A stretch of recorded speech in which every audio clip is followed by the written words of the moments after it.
എന്നാലും നിന്റെ കുഞ്ഞനീതിയല്ലേ, നിനക്ക് അവളോട് ക്ഷമിച്ചുകൂടേനു.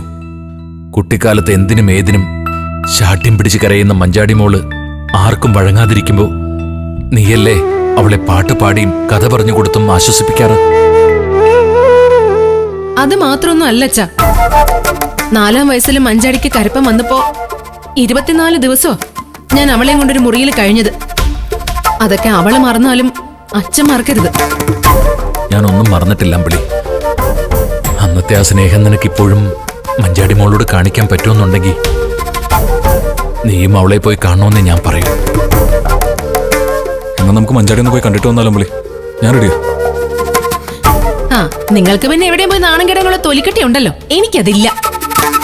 കഷ്ടകാലത്തിന് അന്ന് മഞ്ചാടിയെ ജീവൻ രാജിന്റെ വീട്ടിൽ നിന്ന് ഇറക്കി കൊണ്ടുവരാൻ ദാസങ്ങളുടെ കൂടെ എനിക്കും പോവേണ്ടി വന്നു. അതിന്റെ പക ഇന്നും അവൾക്ക് എന്നോട് കാണും. അതുകൊണ്ട് ഞാനിനി അവളുടെ മുമ്പിലേക്കില്ല.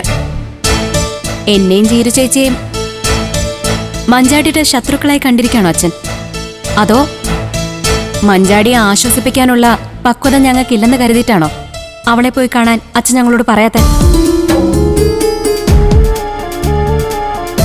അതായിരിക്കില്ല ദയേ. മഞ്ചാടിയും ജീവനെയും തമ്മിൽ അകറ്റാൻ നമ്മുടെ ഭർത്താക്കന്മാർ എന്തൊക്കെയോ ചെയ്തിട്ടുണ്ടെന്നാ അച്ഛൻ ഇപ്പോഴും വിശ്വസിച്ചിരിക്കുന്നത്. അപ്പൊ പിന്നെ നമ്മൾ എന്ത് വിശ്വസിച്ചാ അച്ഛൻ മഞ്ചാടിയുടെ അടുത്തേക്ക് അയക്കുക? എന്റെ മക്കൾ എന്തു വേണമെങ്കിലും കരുതിക്കോളൂ.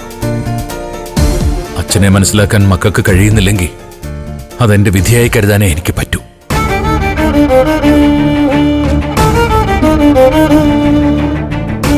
ഞാനിതുവരെ എന്റെ മക്കളെ ആരെയും തരംതിരിച്ച് കണ്ടിട്ടേയില്ല. ആർക്കാണോ അച്ഛനെ കൊണ്ടൊരു ആവശ്യം വരുന്നത് അവിടെ ഞാൻ ഓടിയെത്തും. എന്നെ കൊണ്ട് പറ്റാവുന്ന താങ്ങും തണലും കരുതലും ഞാൻ കൊടുക്കും. അതിനർത്ഥം ഒരാൾക്ക് വേണ്ടി അച്ഛൻ ബാക്കിയുള്ളവരൊക്കെ മറന്നുവെന്നല്ല. അച്ഛന്റെ കണ്ണടയും വരെ അച്ഛന്റെ 5 മക്കളും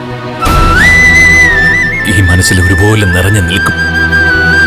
5 പേരും മുമ്പിൽ നിൽക്കെ കണ്ണിറയെ കണ്ട് കണ്ണടയ്ക്കണമെന്ന അച്ഛന്റെ ആഗ്രഹം.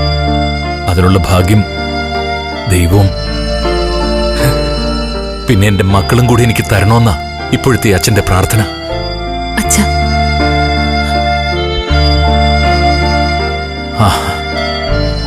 എന്നാ ശരി രഘു, നമുക്ക് ഇറങ്ങിയേക്കാം. ഇനിയും താമസിച്ചാലേ പഞ്ചരത്നത്തിലെത്താൻ ഒരുപാട് ഇരുട്ടും. പോയിട്ട് വരാനോ?